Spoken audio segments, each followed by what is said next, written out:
सध्या आपण बघाल तर भूराजकीय परिस्थिती फार अस्थिर आहे. म्हणजे युक्रेन आणि गाझा ते तर चालू आहेच आणि ट्रम्प जे म्हणतात 8 युद्ध मी संपवली, ते आणखीन इराण आणि व्हेनेझुएला आणि ग्रीनलँड असे नवीन नवीन इश्यूज शोधून काढतायत म्हणजे कुरबुरींसाठी. त्याच्यानंतर जसे आपण ऐकलंही नव्हतं व्हिएतनाम, कंबोडिया किंवा इकडे अझरबैजान, आर्मेनिया, अफगाणिस्तान, पाकिस्तान या अशा नव्या नव्या आघाड्या उघडल्या जात आहेत. आणि एकंदर म्हणजे मेदिनीय ज्योतिषानुसार सुद्धा ही परिस्थिती येत्या काही वर्षात अशीच राहणार आहे. भारताचे शेजारी सर्व म्हणजे एक नेपाळ थोडंसं सोडलं, नेपाळ भूतान, तर जवळजवळ शत्रुत्वच आहे भारताच्या शेजाऱ्यांचं पण.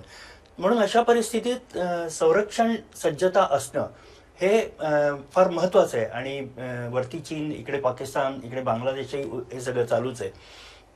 तर त्या दृष्टीने आता सकाळच्या आपण याच्यात हे म्हटलं होतं की सरांनी जसं म्हटलं की जो पाया घातला आहे आणि ज्याच्यावरती इमारत बांधल्या जाते, 2017 पासून आपण सकाळच्या याच्यात बघितलं की ऊर्जा, संरक्षण आणि पायाभूत सुविधा या तीन क्षेत्रांमध्ये सरकार भरपूर प्रमाणात गुंतवणूक करते आणि यांना ही सगळी सरकारची प्राधान्य क्षेत्र राहिली आहेत.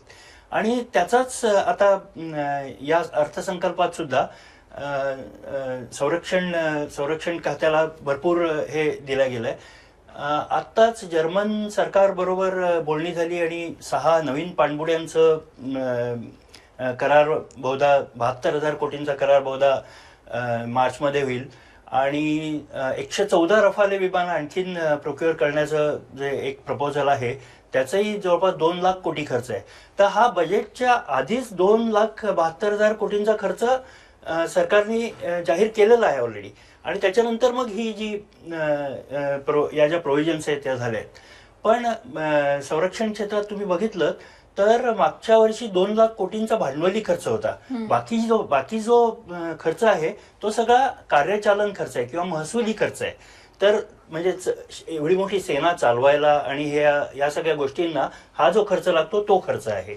आपल्या स्वतःच्या आरोग्यासाठी आपली ब्लड शुगर, आपलं कोलेस्टेरॉल, आपलं वजन, ह्या सगळ्या गोष्टी जशा मॉनिटर करत असतो तसंच अर्थव्यवस्थेसाठी महागाई दर, जीडीपी वाढीचा दर, current account deficit, fiscal deficit आणि अशा या सगळ्या गोष्टी सरकारला मॉनिटर कराव्या लागतात आणि करत असते सरकार.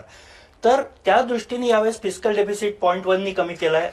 ज्याला फिस्कल प्रुडन्स म्हणतात त्याची पावती आहे. आणि महागाई दर तर ऑलरेडी कमी आहे. जीडीपी चांगल्या दराने वाढत आहे. एकंदरीतच अर्थव्यवस्थेची जर ट्रम्पचे जे टॅरिफ्स आहेत ते सोडले तर अर्थव्यवस्थेची स्थिती सध्या मजबूत आहे आणि मजबूत होत चाललेली आहे.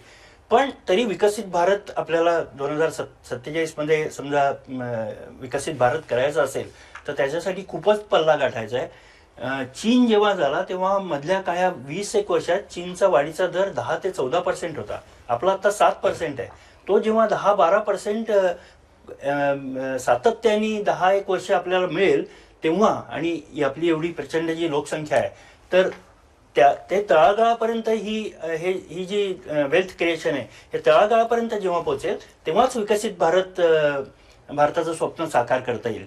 पण त्या दृष्टीने आपण योग्य मार्गावर आहोत असं मला वाटतं आणि येणारं प्रत्येक बजेट त्या दिशेने चाललेलं आहे असं मला वाटतं.